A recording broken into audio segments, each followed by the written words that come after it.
بسم اللہ الرحمن الرحیم۔ دوستو، پروگرام پبلک چوائس میں آپ کو خوش آمدید کہتا ہوں۔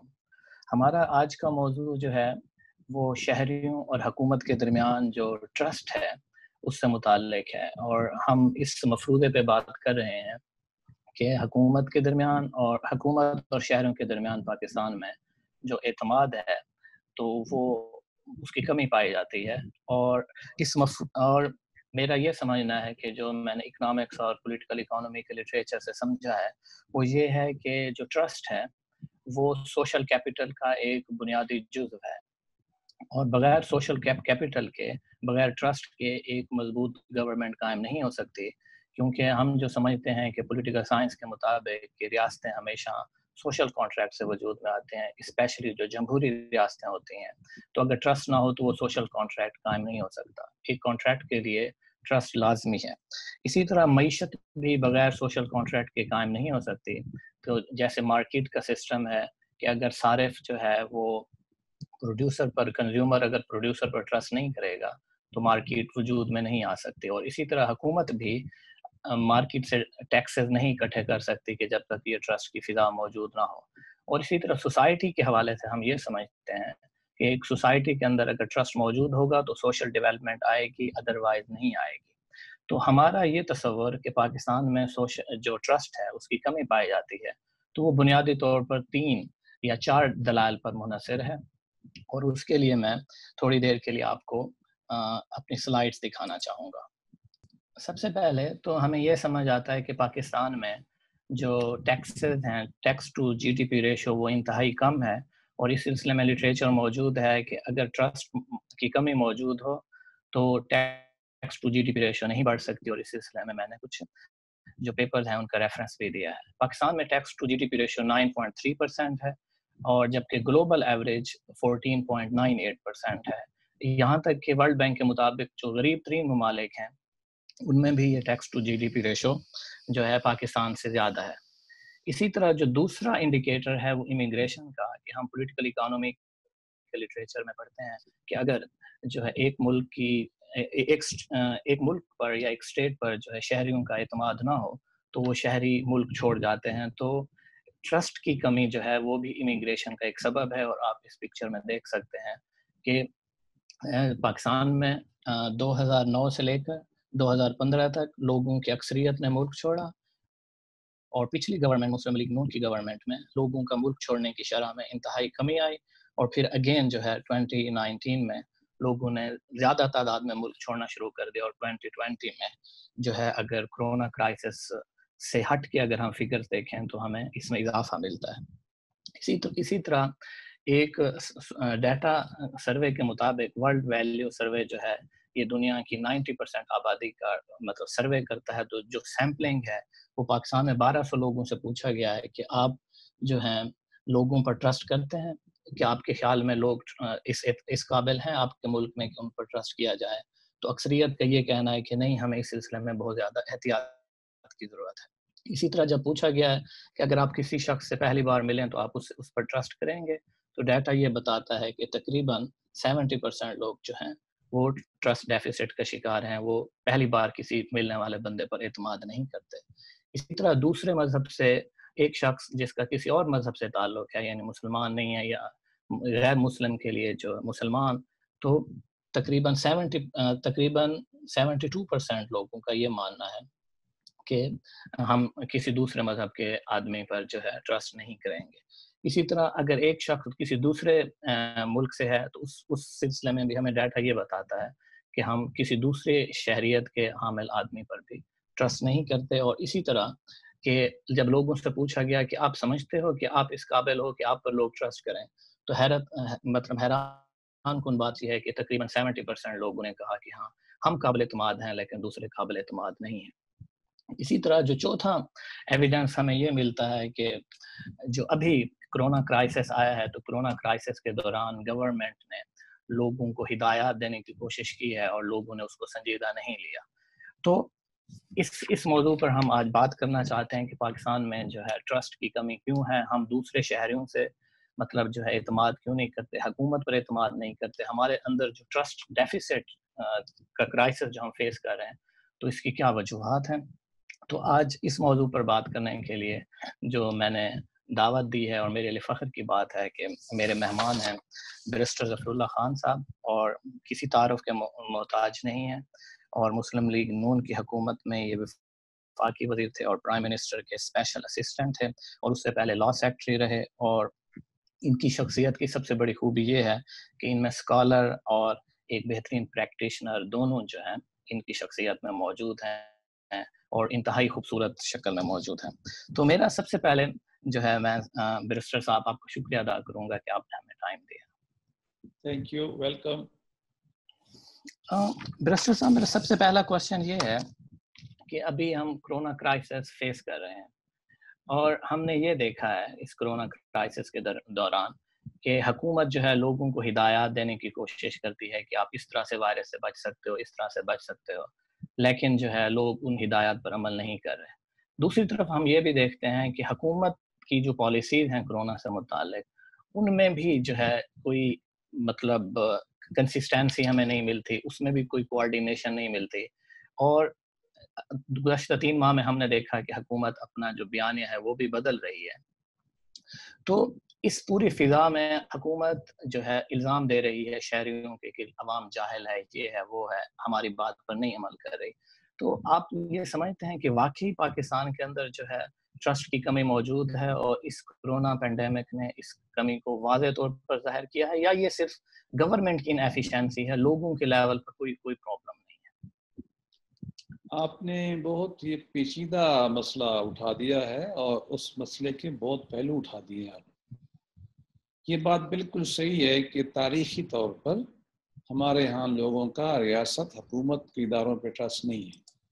اس کی وجہ یہ ہے کہ ہمیں کولونیل اسٹیٹ سے آئے ہیں، اور کولونیل اسٹیٹ میں لوگوں کا ٹرسٹ نہیں ہوتا.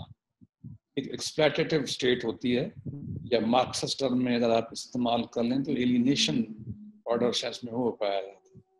ہمارا جو اسٹرکچر رہا ہے پاکستان میں انتظامی، وہ زیادہ تر ابھی تک وہی کولونیل مائنڈ سیٹ والا ہے. اگرچہ بہت تبدیلی آ گئی ہے، آ رہی ہے، لیکن ابھی تک وہی ہے. اور پھر چونکہ حکومتیں بنی، میں کسی کا نام نہیں لیتا، میں ایز ایکڈیمیشین بات کروں گا.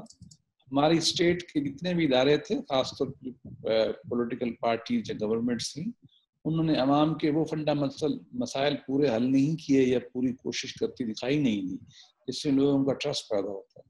اسٹیٹ جب ماں کا رویہ اختیار کرتی ہے تو سٹیزن ایز اے بچہ وہ پیار بھی کرتے ہیں، اور اگر اسٹیٹ ایکسپلائٹیٹیو ہو جاتی ہے، سخت ٹول آپریشن استعمال کرتی ہے، ڈپرائیو کرتی ہے لوگوں کو، تو لوگوں کا ٹرسٹ ڈیولپ نہیں ہوتا.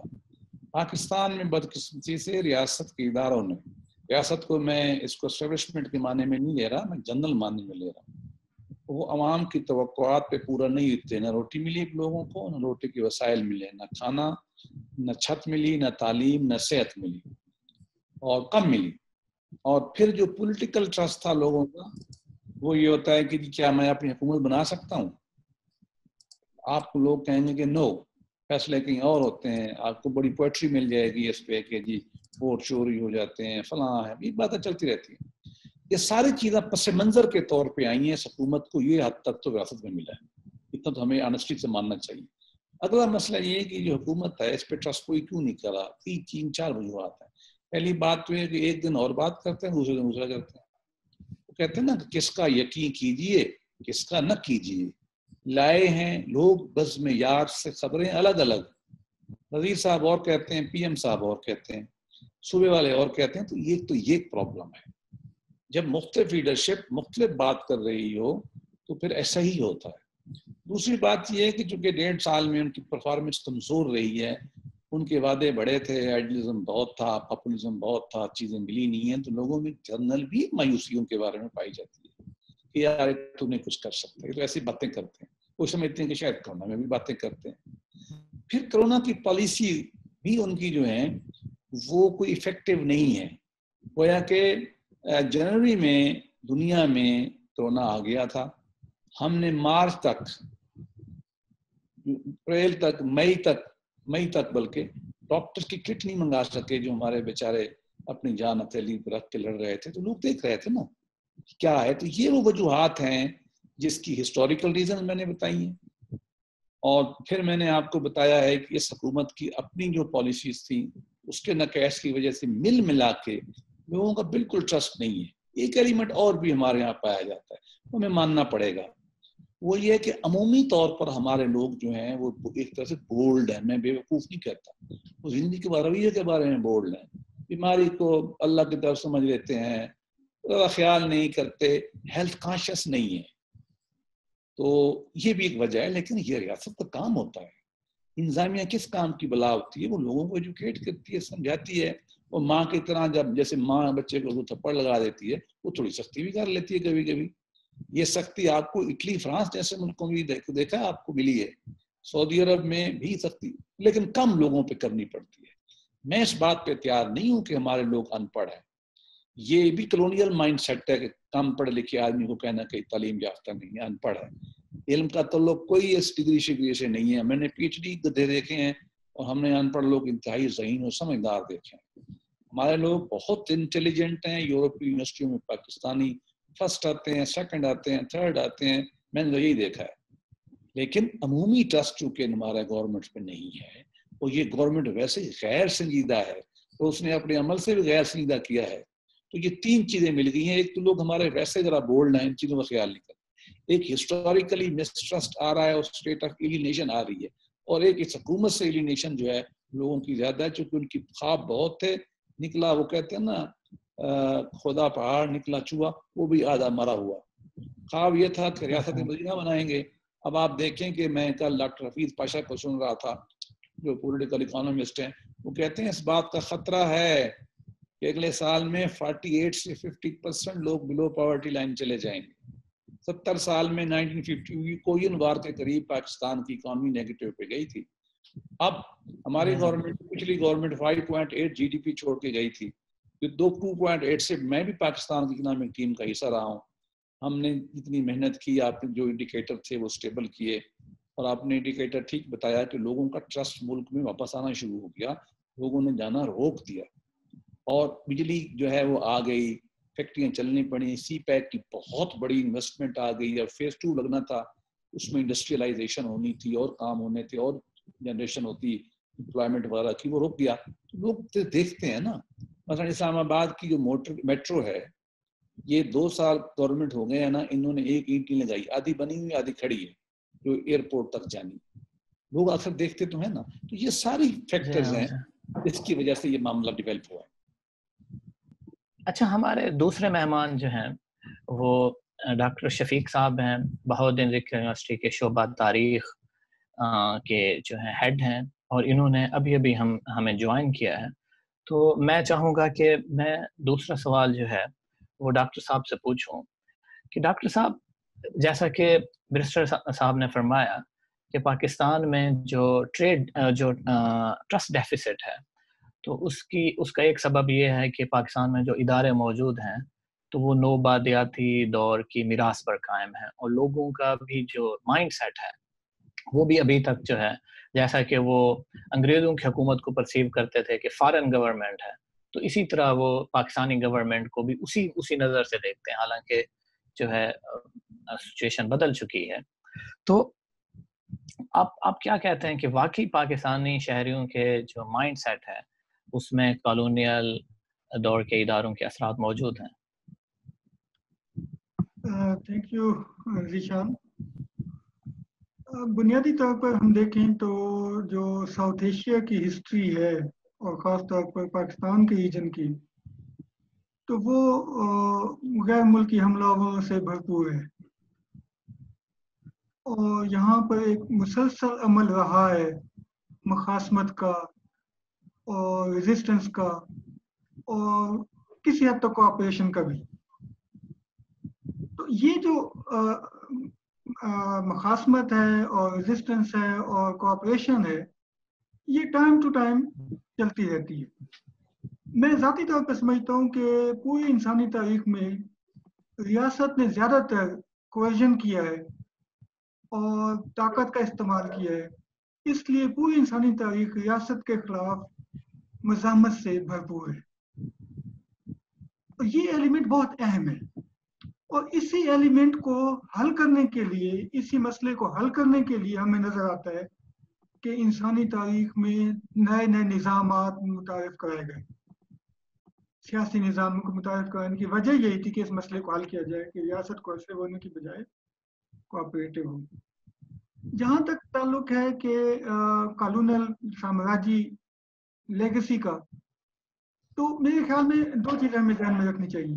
ایک یہ کہ سوشل سٹرکچر ہمارا جو ڈیولپ ہوا ہسٹوریکلی، وہ ایک فریگمنٹڈ سوسائٹی کا سٹرکچر ہے جو غیر ملک ممالک سے آنے والے آباد کاروں پر مشتمل، جو حملہ آوروں کے باقیات پر مشتمل، اور ایون جو مقامی طور پر جو ٹرائبل ڈویژنز، اور اسی طرح سے جو کیا کہنا چاہیے کاسٹ سسٹم، یہ سارا وہ سٹرکچر ہے جو ہسٹوریکلی صرف سامراجیت کی وجہ سے ڈیولپ نہیں ہوا، بلکہ سوسائٹی کے ہوموجینس نہ ہونے کی وجہ سے بھی ڈیولپ ہوا ہے. اس سٹرکچر کے اندر صرف کالونلزم نے جو سب سے بڑا کام کیا، اور جس کی وجہ سے ہم سمجھتے ہیں کہ کالونلزم ساؤتھ ایشیا میں مقبول فارم رہی رولنگ کی، اس میں آخر کتنا ٹرسٹ تھا لوگوں کا کہ کالونلزم اتنا ایسا چلتا رہا؟ یہ زیادہ اہم سوال ہے. مثال کے طور پہ اگر ہم مسلم ورلڈ کو بھی دیکھیں، مسلم ٹائم کو بھی دیکھیں، تو مسلمان جو حکمران ہیں وہ یہاں کے رہنے والے تو نہیں تھے. جی ہاں. مسلمانوں کی آبادی بھی یہاں پہ 2-4% سے زیادہ نہیں تھی اس وقت. ٹھیک ہے. ایک اقلیتی گروہ بھی اور ایک ایکزوٹک بھی کلچرل ویلیوز کے ساتھ انہوں نے رول کیا، تو ٹرسٹ کا لیول کیا تھا؟ تو میرے خیال میں کالونل لیگسی اس طرح کی نہیں جس طرح کی ہم سمجھ رہے ہیں. کالونل لیگسی ایک اور طرح سے لوگوں کو ٹرسٹ دے رہی تھی کہ جہاں پہ مقامی لوگوں میں تضادات تھے، اختلافات تھے، وہاں پہ کالونلزم ان کے درمیان ایکویلٹی کا کنسیپٹ ڈیولپ کر رہا تھا. کالونلزم ان کے درمیان لا اینڈ آرڈر کو مینٹین کرنے کا کنسیپٹ ڈیولپ کر رہا تھا. یہ دو ریاست کے بنیادی مقاصد تھے. لہٰذا جہاں جہاں کالونلزم نے یہ مقاصد سرو کیے، وہاں وہاں لوگوں کی سپورٹ اس کو ملی، اور لوگ جو ہے آج بھی مثال دیتے ہیں برٹش پیریڈ کی. تو سمپل یہ کہہ دینا کالونل لیگسی ہے. اچھا، دوسرا جو پہلو ہے کالونلزم کی، ایک بڑی خوبی یہ رہی کہ اس نے نہ تو لوگوں کے نجی معاملات میں مداخلت کی اور نہ مقامی نظام میں مداخلت کی. مقامی نظام اور نجی زندگی جو ہے وہ اس دور میں ریاست کی مداخلت سے محفوظ رہی، جس کی وجہ سے اس کو کالونلزم کو سپورٹ ملتی رہی. اگر ہم ان 4 پوائنٹس کی بنیاد پر جدید ریاست کو دیکھیں تو پھر شاید ہمیں زیادہ آسانی سے اندازہ ہو سکے کہ ہماری ریاست کا ڈسٹرسٹ کیوں بڑھ رہا ہے. نہ لا اینڈ آرڈر مینٹین کر پا رہی ہے، نہ ایکویلٹی مینٹین کر پا رہی ہے، نہ لوگوں کو اپنے مقامی رسم و رواج کے مطابق یا اپنے میوچل کنسنٹ کے مطابق منیمم لیول پہ لیونگ کا رائٹ دے رہی ہے. اور روز بروز جو ہے لوگوں کی نجی زندگی میں مداخلت بھی بڑھتی جا رہی ہے کہ آپ پرائیویسی میں بھی کوئی بات کریں تو کبھی اس پہ غداری کی حد لگ جاتی ہے، کبھی اس پہ مذہب کی حد لگ جاتی ہے، کبھی اس پہ جو ہے وہ کاسٹ کو وائلیٹ کرنے کی حد لگ جاتی ہے، کبھی اس کو ٹرائب کو وائلیٹ کرنے کی، کبھی غیرت کی حد لگ جاتی ہے. تو یہ جو پرابلم ہے، یہ بنیادی پرابلم کے طور پر روایتی ریاست میں اور جدید ریاست میں فرق ہے. اچھا، جو جدید ریاست تھی وہ اس کا منشا یہ تھا کہ وہ انڈیویجول لبرٹیز دے گی، جبکہ جو روایتی ریاست تھی وہ کلیکٹیو رسپانسبلٹی پہ ایگزسٹ کرتی تھی. ہمارے پاس ابھی تک لوگوں کو یہ سمجھ نہیں آ رہی کہ نہ تو مقامی لیول پہ ان کو کلیکٹیو رسپانسبلٹی کا رائٹ ہے اور نہ ایک یونیورسل لیول پہ ان کو انڈیویجول لبرٹیز کا رائٹ حاصل ہے. تو یہ جو 2 ایشوز ہیں یہ بہت ہی بنیادی نوعیت کے ہیں اور ڈسٹرسٹ کا ہے. ایک اور جو ایشو میرے ذہن میں بار بار آ رہا ہے وہ ڈیلیورنس کا ہے.